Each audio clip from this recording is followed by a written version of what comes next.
Selamat siang teman-teman tanam duit semua. Selamat bertemu kembali dengan saya Muhammad Hanif dan rekan saya Ferry Latuhin di acara Market Outlook hari ini, hari Senin tanggal 17 Mei 2021. Sebelum kita membahas ulasan Market Outlook, saya dan Ferry Latuhin ingin menyampaikan ucapan selamat Idul Fitri 1442 Hijriah ya untuk teman-teman yang merayakan. Mohon maaf lahir dan batin. Semoga Hari Raya Idul Fitri ini membawa keberkahan dan kebahagiaan buat teman-teman semua. Nah, minggu lalu kita tidak hadir karena ada sesuatu hal, tetapi hari ini kita ada hal-hal yang menarik yang untuk diulas. Di sebelah sana ada Ferry Latuhin, kita sapa dulu. Bos Ferry, apa kabar bos? Baik bos, thank you. Gimana kabar, sehat-sehat aja kan ya? Sehat, selamat Idul Fitri buat semua, mohon maaf lahir dan batin. Oke, Fer, ini kita 2 minggu nggak muncul di ulasan Market Outlook. Banyak hal yang menarik Fer ya. Market kita masih sangat-sangat tertekan. Adanya cuma di 5.900, 6.000 ya IHSG di sekitar itu aja. Nah, terus mungkin ada beberapa hal yang menjadi perhatian dari masyarakat ya, khususnya yang terkait dengan COVID, di mana Singapura ada lockdown, di Malaysia juga lockdown, di India jumlahnya meningkat sangat drastis. Nah, kira-kira di Indonesia seperti apa? Apakah itu juga penyebabnya, Fer? Ini masalahnya market itu tidak cuma melihat di dalam negeri, tapi juga melihat apa yang terjadi di luar negeri, ya. Jadi tidak melihat Indonesia, tapi melihat di sekitarnya, gitu kan ya. Melihat Dow Jones, melihat Wall Street, melihat London, semua masuk di dalam market. Nah sekarang ini market kita masih tertekan, itu sangat wajar, gitu loh ya. Bukan nggak wajar, sangat rasional sekali. Karena apa? Karena masih dibayangi dengan corona yang sangat mengerikan, bukan cuma kecil jumlahnya yang terdampak di India, tapi itu sangat besar sekali akibat ritual-ritual agama yang mereka lakukan di sana, ya, itu yang pertama. Nah, sehingga sekarang kita lihat bagaimana Singapura yang tadinya sudah sehat sama sekali, boleh dibilang istilahnya ya, tiba-tiba ya seperti petir di siang bolong harus lockdown lagi, bos. Ada kasus ya di Changi ya. Karena katanya ada mutasi virus yang lebih ganas ya dari COVID-19 yang sebelumnya. Mutasi ini yang ditakutkan ya, bisa orang dalam 1 hari kena pagi malam udah bye-bye gitu loh ya. Nah itu jadi mereka melakukan lockdown. Kita dibayangin juga dengan event hari besar ya, Lebaran ya, yang mana biasanya kan orang pulang mudik, berarti ada kerumunan, bos. Ya kan, betul. Yang tua juga kayak kemarin Ancol ya, Kecolongan ya, mandi-mandi lagi orang di Pangandaran, kayak di Sungai Gangga gitu ya kan. Orang Indonesia jadi takut lagi ya. Nah yang ketiga kita lihat juga bagaimana kemarin juga ya ini bukan nyalahin sholatnya ya, tapi sholat id rame-rame itu walaupun di ruangan terbuka tetap orang memberikan image kepada orang, takutnya kerumunan ini akan kembali lagi menghidupkan corona yang udah capek-capek kita tekan ke bawah kurvanya ya. Jadi ini sangat rasional sekali, market bereaksi negatif terhadap gambaran-gambaran ini gitu loh ya. Cuman kembali pertanyaannya lagi, apakah kita juga akan menyusul Malaysia dan Singapura yaitu melakukan lockdown lagi? Ini yang jadi pertanyaan market, bos. Ya, sebab dampak fundamentalnya kalau lockdown itu sangat berasa gitu loh. Kalau memang pemerintah bisa memanage sehingga tidak terjadi lagi lockdown seperti tahun lalu atau terjadi dengan lockdown di Singapura dan di Malaysia sekarang, market bakal happy gitu loh. Nah, sekarang pertanyaannya, adakah indikasi yang menunjukkan kira-kira pemerintah akan melakukan apa yang dilakukan oleh negara-negara tetangga kita? Kan begitu pertanyaannya ya. Kalau saya ngelihatnya tidak ada indikasi ke arah sana pemerintah. Nah, karena apa? Kembali lagi sebetulnya ini misalnya Lebaran pulang mudik ya, itu saya lihat tebal sekali bos. Ya walaupun orangnya mau cobanya di jalan tikus sampai tikus rame-rame pada kabur ya kan ya, nggak jadi mudik tikus ya.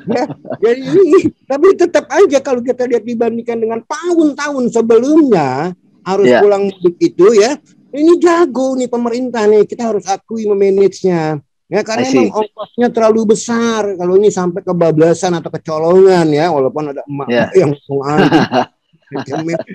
Ya, nah, tapi tetap kalau menurut saya Indonesia tidak akan melakukan lockdown, betul lah. Bukan karena mau mengorbankan nyawa manusia, tapi this is manageable gitu loh. Ini bisa can be managed by our authority gitu loh ya, polisi, aparat keamanan yang lain, dan masyarakatnya juga nggak semuanya kebablasan, banyak yang udah sadar bos sekarang bos. Ya, segala macam karena mereka tahu ini ya, pagi masih ketawa cekik nih, ntar malam ya udah ketemu Jibril nggak asik dia bilang kangen sama emak gue bukan Jibril kan gitu ya. Jadi sebetulnya saya nggak khawatir gitu loh, walaupun memang Singapura dan Malaysia melakukan lockdown yang boleh dibilang seperti tahun lalu awal muncul corona. Itu masalah sentimen. Masalah fundamental, kemarin kita lihat bagaimana Fitch masih yakin ekonomi kita tumbuh 5,5%. Ya kan? Itu kapan tuh Fitch-nya, Fer? Kemarin saya kirim di WA. Oh iya, sorry. Sampean nggak baca kali. Nah, itu masuk akal, bos. Karena recovery ekonomi kita ini menunjukkan tanda-tanda adanya V-shape. Ya. Nah, kita lihat bagaimana kuartal kedua tahun lalu minus 5,32%, kuartal ketiga minus 2,67%, kuartal keempat minus 2,07%, kuartal pertama tahun ini minus 0,72%. Ya, 0,74. Quarter to quarter pertumbuhan kita ini naik walaupun masih minus. Nah, saya harapkan terjadi break ya, itu di kuartal kedua ya, yang sebelum kasus India ini muncul diramalkan kita bisa tumbuh 7-8%. Itu bukan fantastis, tapi karena base-nya tahun lalu kuartal kedua itu minus 5,32%. Tapi total gambaran keseluruhannya bukan tidak mungkin memang ekonomi kita mengalami apa yang namanya V-shape recovery. Gitu. Apakah V-shape itu juga akan tercermin di instrumen-instrumen keuangan, Fer? Seperti harga-harga saham dan juga mungkin kalau obligasi masih lagging ya, karena tingkat bunga udah terlalu rendah ya. Bahkan mungkin yield-nya justru malah akan naik, karena kalau misalnya terjadi inflasi maka tingkat bunga bisa aja naik gitu ya, Fer ya. Nggak ada gini, tanda-tanda economic number seperti inflasi itu tidak ada, bos. Ya, jadi nggak usah khawatir. Bahkan Fitch kemarin meramalkan di CNN, bukan tidak mungkin rupiah diramalkan rupiah akan balik lagi ke bawah 14.000 terhadap dolar. Persis seperti yang kita ramalkan dulu gitu loh. Ya, inline dengan kita punya proyeksi, cuman kembali lagi dalam jangka pendek ini memang tadi ada overshadowed by what is happening di India, Singapura, Malaysia. Tapi fundamentally speaking, sebetulnya kalau kita lihat sehari-hari aja deh ya, sebagai data frekuensi yang tinggi ya, kegiatan ekonomi, saya lihat ini sebetulnya udah normal. Iya, betul. Ya, jadi nggak ada tuh yang namanya jalanan sepi, hampir nggak ada. Betul. Ya? Itu benar-benar itu benar. Jalan tikus paling rame karena banyak yang mau pulang mudik ya. Iya. Tikus jadi pada kabur. Nah, ini semuanya kalau ngomong soal fundamental ekonomi terjadi di coupling antara market sentiment today dan minggu-minggu sebelumnya dengan outlook ekonomi ke depan. Jadi kalau ngomong begitu saya nggak khawatir gitu loh. Jadi sebetulnya kinerja dari emiten-emiten juga membaik ya, Fer ya, bukan seharusnya hanya sekedar Apakah udah pada keluar laporan-laporan keuangan di kuartal pertama? seharusnya udah keluar, tapi saya belum banyak baca all out dari emiten-emiten kita ya, terutama boleh bilang blue chipsnya ya. Tapi kalau menurut saya sih nggak ada sesuatu dari PMI yang keluar angkanya 54 di bulan April, saya nggak ngelihat ada fundamental yang kropos. Angka PMI ya? Iya, dari PMI ya. Itu kan representing our economy ya, manufacturing ya. Manufacturing index ya. Jadi saya nggak lihat kalau toh memang ada kredit macet di perbankan, saya rasa over time ini akan doable and manageable mengingat recovery keep increasing. Ya, oke. Gitu loh. Ya jadi bahwa poinnya adalah apakah ekonomi kita memburuk lagi atau membaik? Saya nggak lihat ada tanda-tanda memburuk gitu loh ya. Yeah, okay. Dari data BPS yang keluar seperti inflasi, PMI, pertumbuhan ekonomi maupun di lapangan yang sehari-hari kita kan di Jabodetabek yang mana ini representing kegiatan ekonomi. Saya lihat ini udah normal lagi gitu loh. Begitu juga di daerah-daerah. Ya, kota-kota besar seperti Surabaya, Semarang, Medan dan segala macam yang boleh bilang representing economic activity, nggak ada berita negatif, bos. Ya, oke. Noted, Fer. Nah, ini ada pertanyaan, Fer. Kita baca ya pertanyaannya ya. Ini dari Dim. Dia bertanya, ada 2 pertanyaannya. Saya baca di berita kalau inflasi di Amerika Serikat lebih tinggi daripada hasil survei Dow Jones, yaitu 4,2%. Apakah ada kemungkinan The Fed menaikkan suku bunganya lebih cepat? Dan apa pengaruhnya? Mungkin itu dijawab dulu, Fer.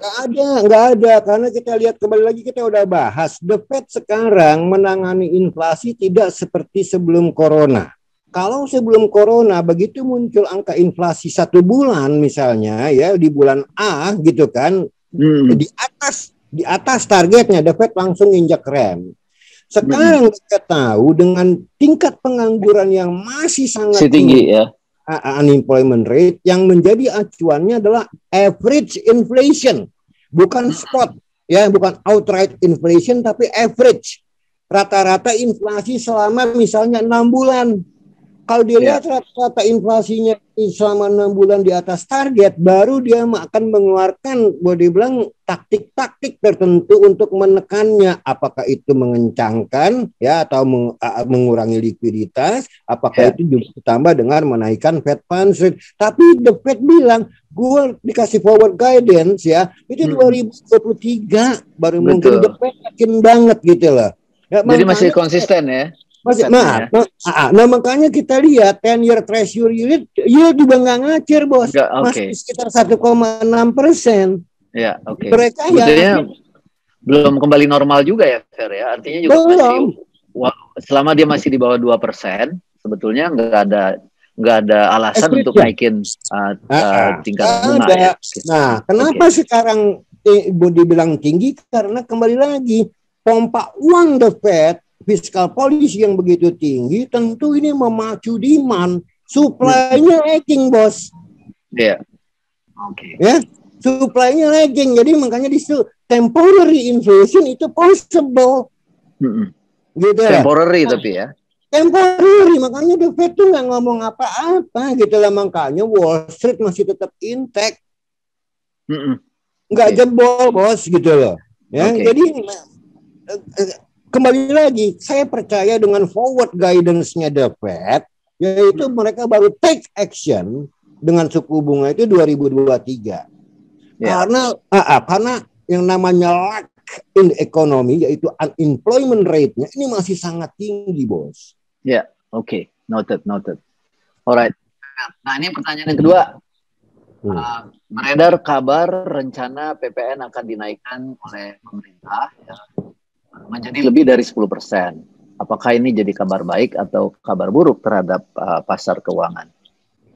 Ini kalau naikin pajak 10% PPN sih saya rasa bukan sesuatu yang dramatis, karena pemerintah memberikan bantuan kepada UMKM juga ya, fiscal policy, kepada masyarakat juga dikasih duit ya, segala macam ya. Jadi sebetulnya ini boleh dibilang zero sum game lah ya. Jadi untuk terutama untuk yang ke bawah, yang harus menjadi fokus pemerintah sekarang adalah bagaimana memajaki income yang ada di atas ini lebih tinggi. Gitu loh ya. Ya ini karena ini yang boleh dibilang salah satu sumber nanti untuk menutupi defisit pemerintah. Yang di bawah malah subsidi terus, Bos. Ya. Betul. Nah, jadi kalau naiknya PPN 10% ini saya rasa bukan satu disaster tapi suatu equalizer. Ya. Karena akan dinikmati juga oleh masyarakat yang ada di bawah. Balik lagi juga ke masyarakat yang di bawah gitu loh ya. Jadi saya nggak melihat ini suatu isu besar dan segala macam, enggak gitu loh ya. Dan yang kedua, jangan lupa ini juga yang namanya kebijakan naikin PPN. Ini bukan harga mati, Bos. Nanti pemerintah akan lihat lagi bagaimana akibat PPN ini dampaknya terhadap pertumbuhan ekonomi dan inflasi. Ya, kalau ternyata nggak ada masalah, ya wah kenapa gue harus mundur? Tapi kalau ada masalah misalnya, it has a negative impact. Nah pemerintah mungkin bilang oke deh gue turunin lagi. Ini nggak ada harga mati gitu loh. Ya, oke. Karena ini adanya di level pemerintah ya, bukan di level undang-undang. Discretionary sifatnya kepada nggak harus ke DPR gitu loh. Betul. Nah, ini pertanyaan berikutnya, Fer. Ini dari Pak Dedi Pratama. Kenapa di Amerika sekarang susah cari pekerja? Banyak toko naikin harga bayaran per hour ya plus bonus untuk attract pekerja. Apa di Indonesia juga bakal kayak begitu? Wah, saya baru tahu nih di Amerika susah nyari pekerja, orang lagi banyak pengangguran kok. Kenapa seperti ini ya? Nah, makanya kan tadi saya bilang the Fed forward guidance naikin suku bunga itu 2023 karena memang masih tingginya angka pengangguran di Amerika dengan orang-orang yang pull out akibat corona dan patah semangat, patah hati itu istilahnya tentara atau tenaga buruh di labor market itu masih boleh dibilang minus 10% ya penganggurannya, jadi masih minus 10%. Ini tidak akan membuat The Fed cepat-cepat menaikkan suku bunga ya kan, karena ada pengangguran yang masih tinggi. Itu benar ya kan, karena kembali lagi walaupun memang sudah disuntik fiskal stimulus yang sangat luar biasa, demand naik ya kan, tapi kan kayak toko-toko, Bos ya, kata kafe-kafe, rekreasi ya kan di sana kan paling besar service industri, Bos. Ya itu ekonominya tuh 70% service industri ya. Di Amerika ya. Orang di Amerika ya kan segala macam udah jelas pasti nggak dalam sekejap bisa menyerap tenaga kerja gitu loh ya. Nah itu yang pertama. Yang kedua, apakah Indonesia akan seperti itu? Indonesia story-nya beda lagi, Bos. Ekonomi kita strukturnya banyak di UMKM, ya kecil-kecil tuh, ya warung-warung, pasar-pasar tradisional, ya tukang goju, tukang siomay, bakso segala macam, ya kan. Nah ini yang menjadi tulang punggung daripada ekonomi kita atau rakyat kita, dan ini kita lihat juga aman-aman aja, Bos, karena pemerintah kalau ada UMKM yang macet kreditnya di bank, pemerintah juga bantu, gitu loh ya. Kan kemarin keluar angkanya 184 triliun untuk membantu UMKM, dan ini juga sebetulnya bukan membantu UMKM aja tapi membantu perbankan juga. Ya karena kan banyak UMKM yang nggak bisa bayar utang sama bank, ini ditolongin, berarti menolong UMKM adalah menolong bank gitu loh ya. Jadi beda story-nya, pengangguran di kita pun beda sifatnya dengan pengangguran kayak di Amerika, ya kan, karena apa? Di sini pengangguran tuh nggak gampang nganggur juga. Misalnya Anda kerja di Alfamart, ya kan ya, atau di toko Lim lah, di toko apa gitu kan, yang namanya nganggur tuh cuman delay payment aja gitu loh. Ya, dan itu kita percaya antara si pekerja dan si pemberi kerja dan toko juragannya gitu loh. Jadi nggak strict seperti di Amerika. Nah, kalau kita lihat lagi apakah proposisi itu benar, saya lihat keliling nih ya, sekitar Jabodetabek, Jalan Raya Bogor segala macam, Depok, Gonda segala macam, itu udah kayak normal lagi, Bos. Walaupun mall memang belum terlalu balik seperti sebelum COVID ya, tapi at least economic activity is rolling gitu loh. Ya. Karena mereka nggak bisa.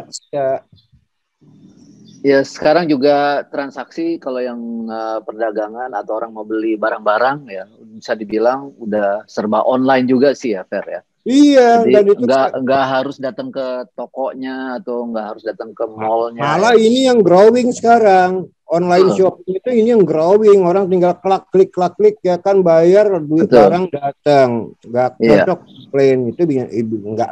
Nah ini sekarang memang trennya ke sana. Iya. Artinya perekonomian tumbuh yang tidak harus selalu terjadi perjumpaan atau kerumunan ya. Enggak Karena perlu. oke.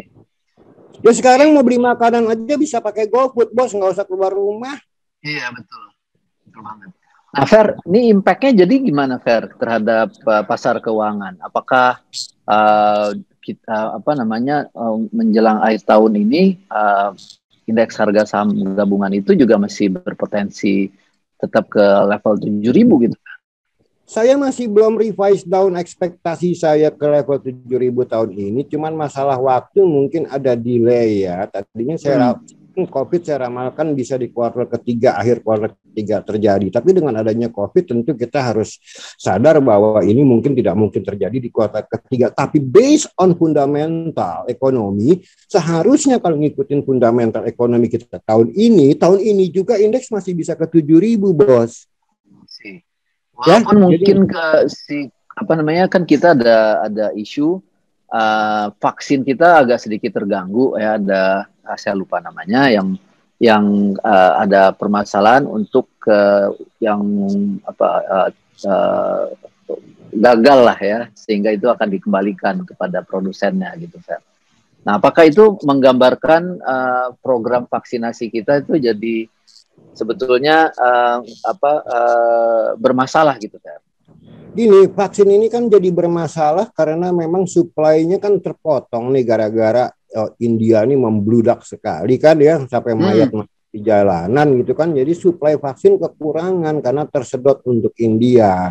Itu satu ya kan. Tapi yang lebih matters dari masalah vaksin dan vaksinasi adalah kembali apakah kesadaran masyarakat kita akan bahaya ini membuat pemerintah lockdown atau tidak lockdown gitu loh ya. Jadi saya melihatnya kesadaran masyarakat kita ini, kalau saya lihat sehari-hari based on my practice ya, setiap hari keliling-keliling gitu, saya lihat sadar masyarakat kita ini sebetulnya juga takut mati gitu loh ya. Jadi ekonomi jalan terus gitu kan, sehingga saya nggak lihat ada inisiasi atau ada indikasi pemerintah akan melakukan lockdown seperti di Singapura atau di Malaysia. Saya nggak ngelihat itu gitu loh. Bahwa market takut bahwa itu akan terjadi itu wajar karena kemarin masih ada lebaran ya, orang pulang mudik ya kan, lantas ada rekreasi kayak Ancol gitu kan, soal gambarannya seperti berenang di sungai Gangga gitu kan ya. Jadi, tapi itu masih well control gitu ya, Fer ya, masih maksudnya nggak karena kita ngelihatnya sebetulnya itu rada mengerikan juga, Fer ya, kalau dilihat di grup-grup WhatsApp gitu ya. Tapi sebetulnya ini mungkin masih controllable gitu ya. Oh jauh dibandingkan negara-negara lain. Saya juga surprise ya. Sebab kalau saya lihat link saya ini ya segala macam lah gitu kan ya, itu sebetulnya nggak ada kepanikan apa-apa gitu ya. Bahwa memang ada impactnya dari yang terjadi di India itu ya jelas. Karena pertama kembali lagi orang takut ini menyebar, dan kemarin juga isunya ada beberapa Bombay yang masuk ke Indonesia dengan nyogok pejabat imigrasi ya kan ya. Pas ada Kimia Farma yang ngasih apa PCR apa yang udah dipakai gitu kan ya, semuanya ya kan ya. Nah ini semua memberikan kesan negatif terhadap Indonesia, tapi kalau lihat langsung di lapangan saya nggak lihat ada tanda-tanda kepanikan seperti tahun lalu, bos. Jadi ya life is biasa going on gitu loh ya. Walaupun kemarin ada arus mudik dan arus balik serta wisatanya itu cukup ramai ya. Nah, itu jauh dibandingkan dengan negara-negara lain. Indonesia ini kan thick population ya, populasinya tinggi sekali dan konsentrasinya 60% di Jawa. Dan mereka tradisinya adalah pulang kampung kalau lebaran, whatever the cost is, gue nggak mau tahu, gue kangen sama kampung gue, sama emak gue, sama kambing gue, ya kan semua pulang gitu ya.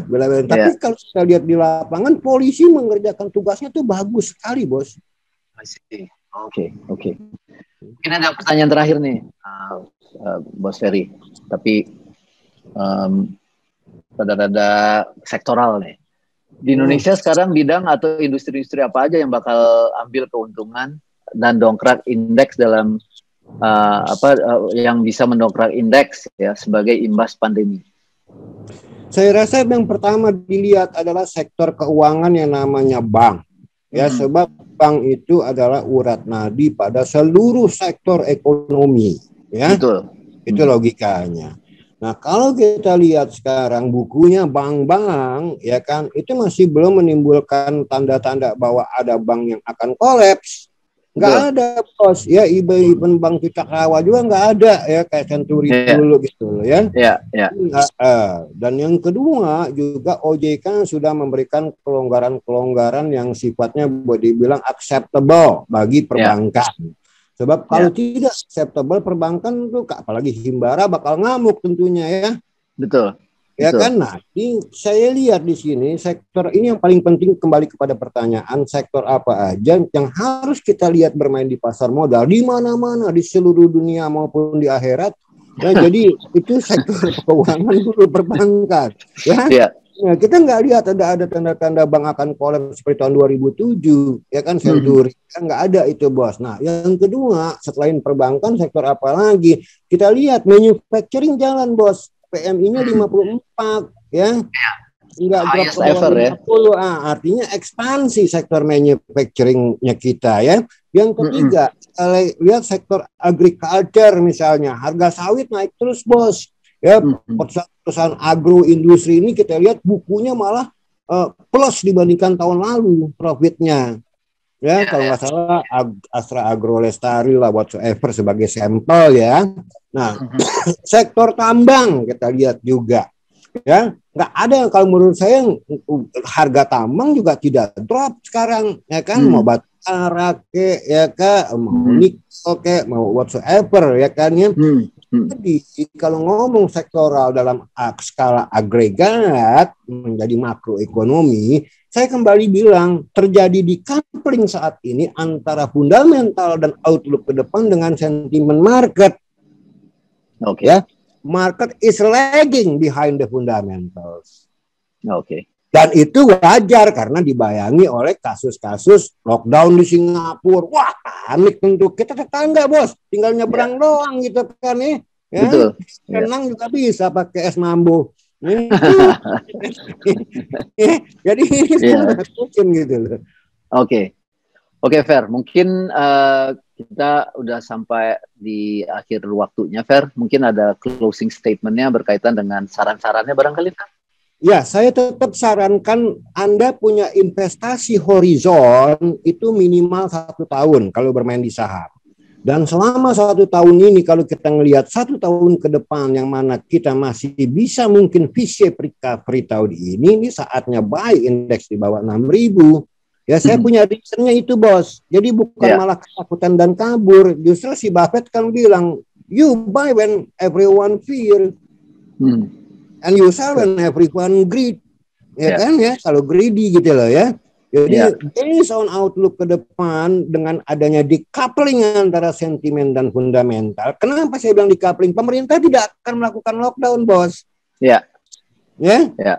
Jadi menurut saya sih time to buy and hold tentunya. Kembali lagi kalau beli reksadana saham bukan untuk trading, bos. Ya, saya ini udah tidur di market lebih dari 30 tahun gitu loh. Tapi kalau you want to try to beat the market by trading, ujung-ujungnya you get burn. Ya, karena nggak bisa market random walk gitu loh, nggak bisa diprediksi. Trennya bisa diprediksi, tapi volatility-nya susah, bos. Ya, kalau ada orang ada mesin yang bisa memprediksi tiap hari market naik atau turun, ya nggak ada yang miskin, bos. Noted. Oke, Fer. Kita udah habis waktunya. Terima kasih atas ulasannya. Menarik banget ya ulasan kita. Dan tadi Ferry sudah menyampaikan sebetulnya terjadi decoupling antara fundamental dengan market, ya. Marketnya masih sentimen negatif, sementara fundamental kita sebetulnya sudah menunjukkan hal-hal yang positif. Antara lain PMI yang manufacturing indexnya yang kita sekarang 5,4, nilai rupiah kita juga ada kemungkinan bahkan Fitch meramalkan di bawah 14.000 ya. Jadi itu ada beberapa tanda ya bahwa Indonesia itu on track dan diharapkan kita bisa segera keluar dari angka negatif pertumbuhan ekonomi di kuartal kedua ini. Baik teman-teman semua, terima kasih Fer atas ulasannya. Kita akhiri acara kita kali ini, Market Outlook, bersama saya Muhammad Hanif dan Ferry Latuihin. Semoga ini bermanfaat untuk teman-teman semua. Sampai ketemu di minggu yang akan datang ya. Stay safe, stay healthy, teman-teman semua. Yuk, selamat siang. Sampai ketemu.